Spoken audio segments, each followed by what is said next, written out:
बहुत वो उस विषय में तो सबसे बड़ा विषय हमारा जरी पटके का विषय बहुत बड़ा। लोगों को वहाँ पे आज नागपुर में उनका रहवासी नहीं है, फिर भी उनका वोटिंग कार्ड बना के रखे। ऐसे उनके साथ देकर सिर्फ अपने वोट बैंक बनाने के लिए ही बना के रखे क्या ये उनको। देश के लिए सुरक्षा का एक घातक बिल्कुल विषय नहीं बहुत है? बड़ा इशू है। इसके लिए इंटेलिजेंस ने पूछना चाहिए कि भैया इनका अभी तो कई लोगों के हमने ऐसे भी देखे, उनका वीज़ास खत्म हो गए, उनका टाइम पीरियड खत्म हो गया, फिर भी वो जनता वहाँ रह रही है और यानी अवैध धंधे बोलो या फिर अपना एक व्यवसाय चला रही है। क्या कोई रैकेट काम कर रहा है इसमें? 100% मेरे हिसाब से तो वहाँ पर एक उनके पीछे एक बड़ा आदमी है जो पॉलिटिकल और यानी पैसे वाला है, वो उनको सरगना उनको सपोर्ट करके रखा है।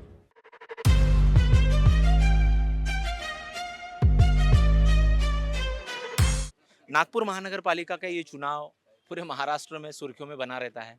1951 में बनी ये नागपुर महानगर पालिका कम से कम 54 से 53 मेयर अभी तक दे चुकी है। इस बार चुनावी वादों के साथ और चुनाव के रिजल्ट के साथ कौन सा महापौर चुन के जाता है, ये देखने लायक रहेगा।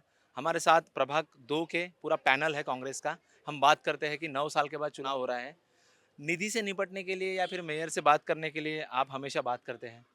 अभी जो बेसिक समस्या है लोगों की, क्या देखते हैं, चिन्हित करते हैं? मुझको ऐसा लगता है कि जो आज बेसिक्स जो चीज़ें 4 साल प्रशासन ने अपना राज किया, जिसमें टैक्स के पैसे, पानी का बिल यानी अनाप-शनाप कर दिया। अधिकारियों ने जनता की सुनी नहीं। लोगों के घर से गटर का पानी बह रहा है, लोगों के घर में गंदा पानी आ रहा है। इन सब चीज़ों से लो जनता परेशान थी और प्रशासन सोया हुआ था। क्या चुनावी वादे लेके चल रहे हैं चुनाव में? अभी प्रचार चालू हो जाएगा। लोग और अपने-अपने वादों के साथ सभी लगभग सभी राजनीतिक पार्टियां हैं। आप क्या चुनाव लेके चल रहे हैं और जनता आपको क्यों चुन के दे? देखिए, मेरे प्रभाग में जो इश्यू है, जो आउटर बेल्ट है, उसमें अभी तक रास्ते नहीं पहुँचे। उसमें खड़ीकरण के रास्ते नहीं पहुँचे, आने-जाने का प्रॉब्लम है। प्रभाग के कई एरिया पुराने 20-20 साल, 25-25 साल की बस्तियाँ हैं, जिसमें गटर लाइन का बहुत बड़ा इश्यू है, अतिक्रमण का इश्यू है उसमें। मेरा एक ये विषय है कि मैं अगर चुन के आता हूँ, तो जितनी भी पुरानी बस्तियाँ हैं, उनके गटर लाइन का सबसे पहला इश्यू मैं क्लियर करके दूँगा और आउटर बेल्ट के खड़ीकरण और उनका रास्ता बना के दूँगा। 38 प्रभाग में हम देखते हैं कि जैसा अभी आप ही के जो साथ में चुनाव लड़ रहे हैं वो कह रहे हैं कि 25-25, 30-30 साल पुरानी बस्तियां हैं। क्या कोई पक्षपात होता हुआ नजर आता है आपके प्रभाग में? आपको लगता है जब हम धर्मपेट, रामदासपेट की विकास को देखते हैं, तो आपके प्रभाग में क्या पक्षपात होते हुए नजर आता है, ऐसा लगता है? हाँ, बिल्कुल पक्षपाती नज़र आता है क्योंकि आप बाकी के एरिया देख लीजिए जैसे पश्चिम नागपुर बोलो, दक्षिण और हमारा उत्तर नागपुर हमारे माननीय नितिन राउत आमदार है, उन्होंने बहुत विकास किया है और उनके माध्यम से हमने भी प्रभाग में बहुत विकास किया है। और अभी जो पुरानी जो बस्तियाँ हैं जहाँ पे गटर लाइन का इश्यू है, तो वो हम पूरा करने का प्रयास करेंगे। आप क्या बोलेंगे? क्या चुनावी वादे हैं आपके पास? यही कि हम अगर चुन के आएंगे तो जो भी विकास के काम है वो आगे लेके चले जाएंगे चारों मिलकर।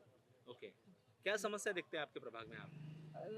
पानी की समस्या, कचरे की समस्या, नल लाइन की समस्या, रास्ते, जो बारिश का पानी आता है बहुत जमा रहता है, वो सब अगर हम चुन के आएंगे तो वो सब कार्य करेंगे हम। आप भी उत्तर नागपुर से आपका प्रभाग जुड़ता है, आपका क्या इस पे व्यू है? समस्या इतनी है कि कुछ लोग तो झूठ बोल के कि दूसरे का जैसे अपना ये है क्या असलम मुल्ला हाँ जी। उसके कामों को अपना काम बताया जा रहा है। ये भी देखते हैं और हमने ये भी देखे हैं कि कुछ ऐसे जो पिछले नगर सेवक है, पूर्व नगर सेवक, वो जो टैंकर के जो स्लिप है ना, वो स्लिप भर के पैसे लिए जाते हैं। वो हमारे को ये भी पता चला है। जो समस्या तो बहुत है, लेकिन हम जनता से वादा करते हैं, आप हम पे विश्वास रखो, हम आपका विश्वास टूटने नहीं देंगे। हम देखते हैं कि अवैध कामों का एक रैकेट बन चुका है उत्तर नागपुर में। ये भी एक आए दिन सुर्खियों में रहता है। क्या कांग्रेस पक्ष अगर से जीत के आता है तो उस अवैध रैकेट को तोड़ने का काम करेगा? 100% हमारे पूरे उत्तर नागपुर में एक एमडी से लेके शराबबंदी का विषय, जो छोटे-छोटे घरों में दारुआँ बिक रही है, 100% हम इन विषय पे आवाज़ उठाएँगे और महानगर पालिका कमिश्नर कलेक्टर तक जाके इन चीज़ों को बंदिश लाने की पूरी कोशिश करेंगे। हमने सामाजिक लेवल पे अच्छा काम किए हैं और आंदोलन मोर्चे भी किए हैं समाज के लिए। नितिन राउत जी ने हमने नितिन राउत जी का सपोर्ट किया। नितिन राउत जी ने हमारे हमारे प्रभाग में 1 में 2 में इतना काम किए कि जनता हमारे को पहचानती है कि नहीं, नितिन राउत जी है। और हमने भी काम किए हैं और काम करते रहेंगे। और विनती है कि आप जो जितने भी जो कांग्रेस से टूटे हुए लोग हैं, वो इधर उधर से खड़े हो गए वो सिर्फ कांग्रेस को हराने के लिए, बीजेपी को जिताने के लिए। लेकिन जनता को मालूम है कि वो कांग्रेस को ही जिताएंगी, क्योंकि हमारे को जब हम रैलियाँ कर रहे हैं, पैदल घूम रहे, तो वहाँ के जो नागरिक है वो खुद हमारे लिए प्रचार में उतर रहे हैं। हाँ जी। और 25 साल से बीजेपी की महानगर पालिका में सरकार है। उत्तर नागपुर को पिछड़ा करके रखे हैं, काम नहीं हो रहे। काम कहाँ हो रहे? जहाँ इनके आमदार है वहाँ काम हो रहे, जहाँ जहाँ इनके एरिया से वहाँ काम हो रहे। लेकिन जो पिछड़ा वर्ग है वहाँ काम नहीं हो रहा। हम सभी वर्गों के लिए काम करेंगे और सभी का साथ लेके और साथ देंगे, और साथ में जितने भी जो कोई भी समाज करो उनके लिए हम काम अंत करेंगे। में हम एक आप पिछले 1.5 दशक से नागपुर के राजनीति में आप सक्रिय हैं। हम एक और देखते हैं कि प्रभाग 1 रहे या 2 रहे, इसमें एक अवैध प्रवासी का भी मुद्दा आए दिन पेपर में आता है। इसके ऊपर क्या बोलेंगे? अब अवैध प्रवासी का ऐसा विषय कि हमारा उत्तर नागपुर एक आउटर बेल्ट है जहाँ पे गोर गरीब जनता बाहर से आती है और कमाने खाने के लिए आती है, और वो आउटर होने की वजह से यहाँ पे कम रेट में किराए से मिल जाता है भारत के मकान। बाहर से भी लोग आते हैं, कुछ ऐसे भी न्यूज़ आती है। बहुत वो उस विषय में तो सबसे बड़ा विषय हमारा जरी पटके का विषय बहुत बड़ा। लोगों को वहाँ पे आज नागपुर में उनका रहवासी नहीं है फिर भी उनका वोटिंग कार्ड बना के रखे हैं। ऐसे उनके साथ देकर सिर्फ अपने वोट बैंक बनाने के लिए ही बना के रखे क्या ये उनको। देश के लिए सुरक्षा का एक घातक बिल्कुल विषय बहुत नहीं बड़ा इशू है। इसके लिए इंटेलिजेंस ने पूछना चाहिए कि भैया इनका, अभी तो कई लोगों के हमने ऐसे भी देखे उनका वीजास खत्म हो गए, उनका टाइम पीरियड खत्म हो गया, फिर भी वो जनता वहाँ रह रही है और अवैध धंधे बोलो या फिर अपना एक व्यवसाय चला रही है। है? क्या कोई रैकेट काम कर रहा है इस पे? 100% मेरे हिसाब से तो वहाँ पर एक उनके पीछे एक बड़ा आदमी है जो पॉलिटिकल और यानी पैसे वाला है, वो उनको सरगना उनको सपोर्ट करके रखा है। आपके पास इस बार क्या चुनावी वादे हैं लोगों के लिए? देखिए, सबसे पहले तो मैं ये बताना चाहूँगा कि 9 साल बाद इलेक्शन तो हो रहा है, लेकिन 15 साल से यहाँ पर भारतीय जनता पार्टी का शासन रहा है, और इसमें से 4 साल भी जो प्रशासक राज जो रहा है महानगर पालिका में, उसका भी ऑपरेट जो था वो भारतीय जनता पार्टी के हाथ में ही था। और खासकर जो उत्तर नागपुर जो क्षेत्र है, तो उत्तर नागपुर क्षेत्र में जो दलित समाज है, बहुजन समाज के लोग यहाँ पर रहते हैं, आम्बेडकरी विचारधारा के लोग यहाँ रहते हैं। तो इस वजह से भारतीय जनता पार्टी ने जो यहाँ से जो फंड जो देना था, वो फंड यहाँ पर 9 सालों में हमको नहीं मिला है। इसलिए आज भी हम पूरा उत्तर नागपुर प्रभाग 9 ये विकास कार्य से वंचित रहा है।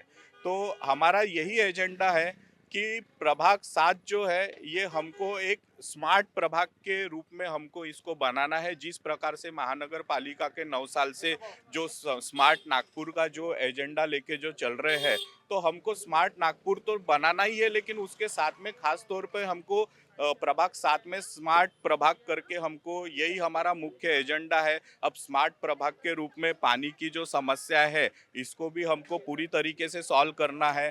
पानी हर घर में जो आज भारतीय जनता पार्टी लक्ष्मी नगर में जिस प्रकार से पायलट प्रोजेक्ट के रूप में जो भी महानगर पालिका में प्रोजेक्ट आते हैं, ये पहला प्रोजेक्ट पश्चिम नागपुर में जाता है, तो उसी प्रकार हम ये चाहेंगे कि पायलट प्रोजेक्ट जो है वो हमारे पक्षपात प्रभाग होता है? 7 में आपको ऐसा लगता बिल्कुल है? उत्तर पक्षपात नागपुर होता के है। साथ? मैं जो आपको जो बता रहा हूँ ये पक्षपात ही है कि जिस प्रकार से उत्तर नागपुर के साथ पक्षपात होता है, और खासकर प्रभाग 7 में इसके पहले से ही पक्षपात होते आया है। तो इसलिए हमारा यही एजेंडा रहेगा कि प्रभाग 7 में पायलट प्रोजेक्ट जो भी महानगर पालिका में होगा वो उत्तर नागपुर में प्रभाग 7 में ही होना चाहिए, चाहे वो पानी का रहे, स्वच्छता का रहे, शिक्षा का रहे। तो इस प्रकार से हमारा जो प्रभाग 7 में हम इस प्रकार से स्मार्ट प्रभाग के रूप में काम करेंगे।